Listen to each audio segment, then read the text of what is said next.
Dans un monde futuriste cyberpunk, en copier-coller de l'esthétique du film Le Cinquième élément, Nobody Wants to Die est le nouveau walking simulator des Polonais de Critical Hit Games.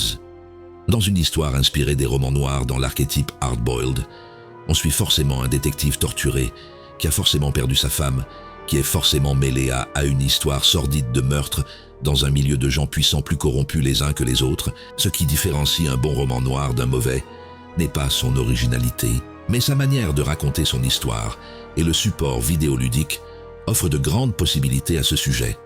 Le problème est que, pour que cette histoire soit limpide, elle a besoin de temps pour être narrée, chose que le jeu n'a pas, car ce dernier est assez court. Complexifié par des influences à la Ghost in the Shell et son principe de changement de corps permettant aux différents personnages d'être théoriquement immortels, il est conseillé de bien être attentif dès le début, tant la narration manque de clarté. Les faux choix, c'est la meilleure description de ce qu'est le jeu. Même si on a plusieurs fins, le fait que les choix dans le jeu soient peu impactants donne que peu de rejouabilité au titre, et c'est dommage. Pour le gameplay, celui-ci se divise en 3 phases, une de reconstitution sur une scène de crime, une d'enquête via les indices, et une dernière avec les phases de dialogue à choix multiples. Lors de la première phase, on est face à la fin d'un tableau, avec là où les victimes, et on doit analyser les indices, et surtout reconstituer ce qu'il s'est passé. On a un appareil qui permet de remonter dans le temps, avec un mini-jeu vite répétitif et limité, et qui permet de voir ce qu'il s'est passé. Par alternance, on a un scan et une lampe à ultraviolet pour suivre des traces et continuer la reconstitution. Et si l'idée de mener l'enquête serait intéressante, ici, même si on a parfois plusieurs pistes, on finira par toutes les suivre. On ira d'un indice à l'autre sans trop se poser de questions, car on va là où le jeu nous dit d'aller, car on est sur des rails. Les indices nous sont indiqués et peuvent être mis encore plus en surbrillance avec une sorte de vision de détective. On utilise les outils quand on nous dit de les utiliser et on suivra les indices dans l'ordre qui est prévu par le jeu et aucun autre, parfois brouillon à cause d'un trop grand nombre d'effets et avec quelques problèmes de hitbox. Le côté très dirigiste et linéaire empêche de vraiment avoir de l'influence dans ces phases où j'ai souvent juste l'impression de n'être qu'un simple spectateur alors que j'aurais aimé plus de liberté. Dans les deuxièmes phases, on doit lier des indices ensemble sur une sorte de damier. Il n'y a qu'une seule solution, et le jeu nous dit si on a bon ou pas, sans aucune pénalité, si on se plante. Là, non pas pour le gameplay, ces phases sont présentes plus pour développer l'histoire, en nous détaillant les indices découverts. Mais une fois de plus, la liberté n'est pas le fort du jeu dans ces phases.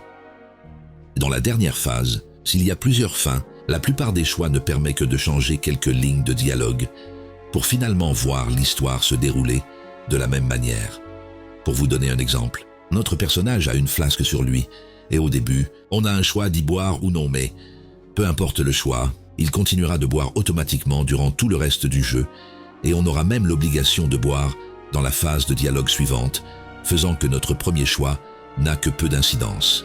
Les choix peuvent influencer 2 choses, le scénario, mais aussi le comportement de notre personnage, et j'aurais trouvé ça intéressant de choisir si on succombe à notre problème d'alcool ou si on lutte contre notre addiction. Mais non, et je trouve ça dommage.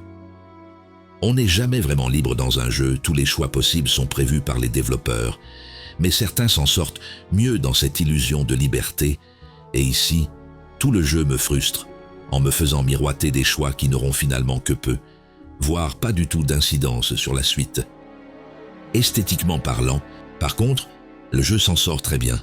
Développé sous Unreal Engine 5, on est sur un jeu propre et qui retranscrit très bien son univers avec des panoramas vraiment très beaux. Après, on reste sur un AA, le jeu est un peu sombre et les effets d'explosion rendent certains passages difficilement lisibles.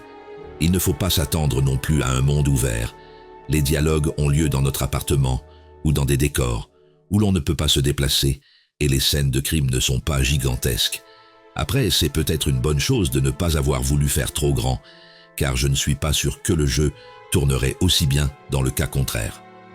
En soi, on est sur un jeu proche du cinéma interactif, et je comprends que l'on puisse apprécier, mais pour ma part, je préfère être acteur que spectateur, et je me suis senti enfermé dans des phases de gameplay pas assez développées et ennuyeuses. Si les décors sont bluffants, le scénario, bien qu'intéressant, est trop brouillon, surtout sur sa fin, et qui peine à être plus complète avec pas mal de zones d'ombre dans un jeu qui se finit en 5 à 7 heures, mais reste que l'univers cyberpunk est magnifique.